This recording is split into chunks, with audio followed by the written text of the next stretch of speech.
All right. Should we look ahead to Vegas? Niners are playing a joint practice on Thursday against the Raiders, and they're playing a preseason game against the Raiders on Saturday.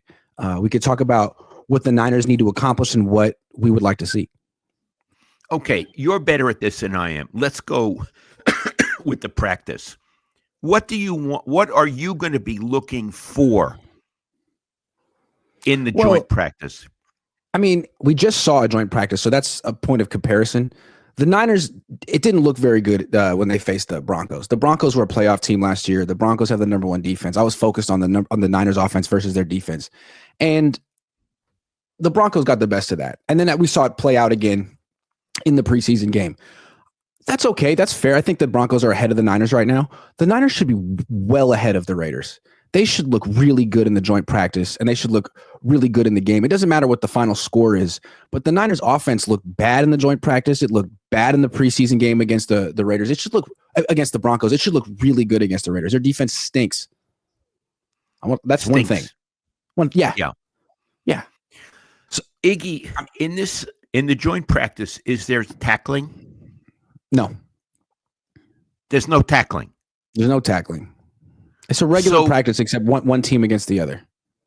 Okay. So a running back, for example, he can run through the line of scrimmage, but they just touch him. They won't tackle him. Okay. So really you can't learn much about the running backs in that game. But you can learn about the wide receivers, and the Niners have such a problem at wide receiver. It'd be interesting to like in this preseason game against the Broncos.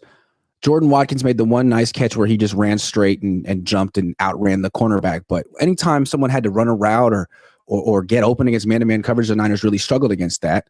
They've had another week. Maybe some other players will be healthy or actually participating that didn't last week. Can they get open? That's a big one.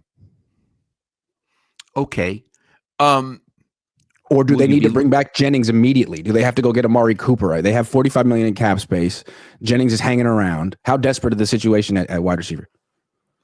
Will rookie play? Will you be looking at the line play at both sides? Yeah, absolutely.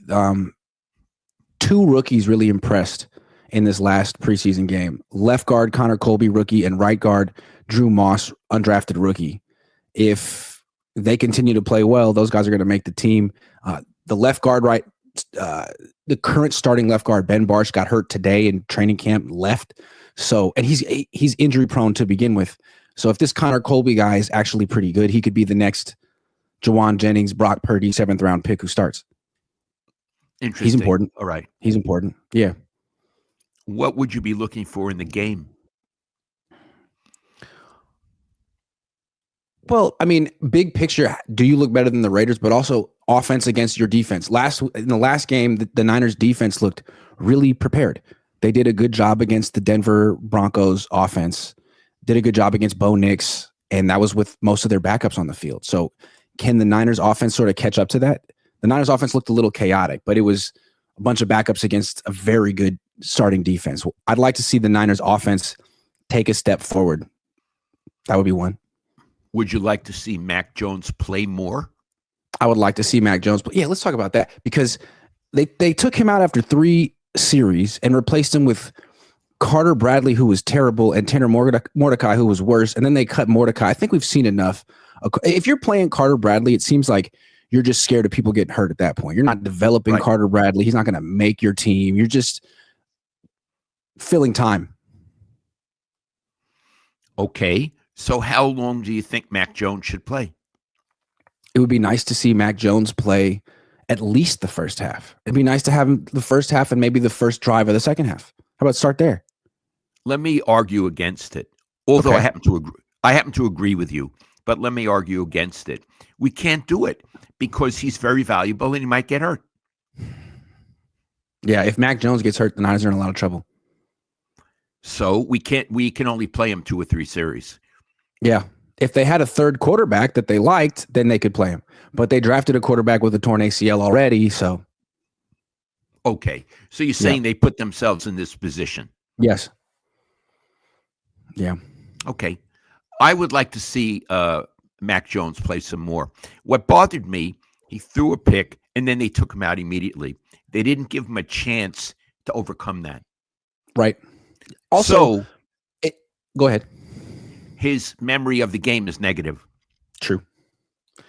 So from a mental standpoint, I agree. Also, just from an evaluation standpoint, you'd like to see how a quarterback responds after making a big mistake. Right. Does he, get down on himself, start pressing and make more mistakes? Or does he shake it off? One of the best things about Jimmy Garoppolo is he would throw an interception and he would be unfazed. And a lot of times his best moments were right after an interception. He would instantly redeem himself. Yeah, it's true. Yeah. Yes. Yeah. So they missed on that one. And that was just, what did they learn? That Carter Bradley and Tanner Mordecai aren't good enough? What are you evaluating? Did they cut Tanner Mordecai again? Yeah, twice. Oof. Okay, I'm sorry. Maybe he should be an insurance salesman. Apparently, he's very good at golf. Okay.